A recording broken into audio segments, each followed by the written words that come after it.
한중 정상이 어제 한반도 비핵화에 대해서 확고히 반대한다는데 합의를 했죠. 하지만 일본의 우경화에 대한 언급이 빠져 있어서 그 배경에 여러 가지 해석이 뒤따랐었는데요. 오늘 오찬에서 일본의 우경화에 대해 우려를 표시했습니다. 네, 박근혜 대통령과 시진핑 주석은 오늘 낮 오찬을 함께하면서 일본의 역사 수정주의와 집단 자위권 문제 등에 대해서 우려를 나타냈습니다.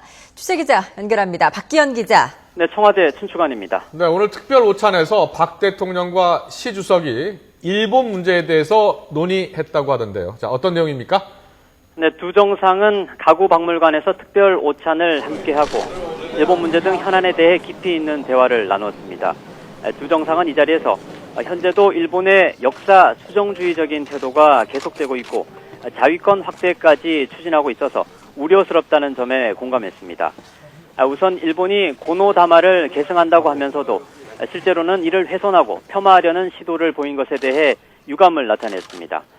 또 일본의 집단 자위권에 대한 헌법 해석과 관련해 여러 나라에서 우려를 표하고 있고 일본 국민의 절반 이상도 반대하고 있다면서 일본 정부가 평화 헌법에 보다 부합하는 방향으로 안보 정책을 추진해야 한다고 강조했습니다. 이와 함께 최근 일본과 북한의 대화에 관련해서도 인도주의적 차원에서 납북자 문제를 해결하는 것은 이해가 되지만 북한에 대한 제재가 잘못 다뤄지면 이를 해결하기 위한 국제 공조를 깨뜨릴 우려가 있다고 말했습니다. 양 정상은 또 북한을 변화시키기 위해 비정치적인 분야에서 변화를 촉진하는 것이 중요하다면서 북한이 국제사회에 나오도록 유도하는 게 필요하다는 점에 공감했습니다.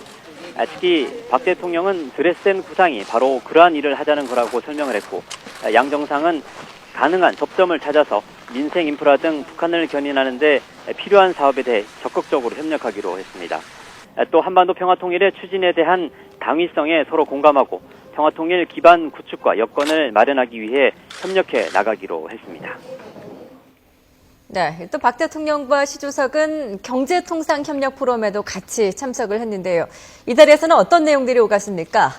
네, 박 대통령과 시 주석은 경제통상협력 포럼에 참석해 기조연설을 통해서 양국 간 경제협력의 의지를 밝혔습니다. 특히 양국 정상이 경제인 행사에 함께 참석한 건 한중 수교 이래 처음인데요.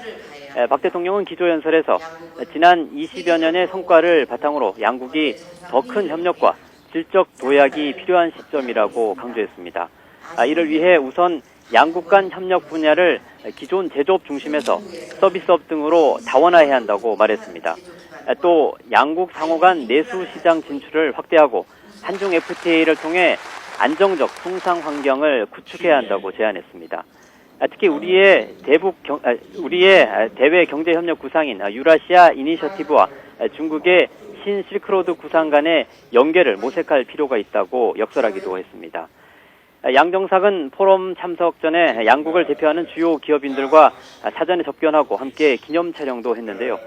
오늘 행사에는 한국 측에서 박용만 대한상공회의소 회장과 허창수 정경련 회장 등이 참석을 했고 중국 측에서는 리에농 바이두 회장과 마윈 알리바마 그룹 회장 등 세계적인 기업 대표들이 참석을 했습니다. 시 주석은 기업 전시관을 둘러본 데 이어서 중국 동포들과 마지막으로 저녁 늦게 중국 동포 간담회를 마지막으로 저녁 늦게 출국할 예정입니다. 지금까지 청와대 춘추관에서 YTN 박기현입니다.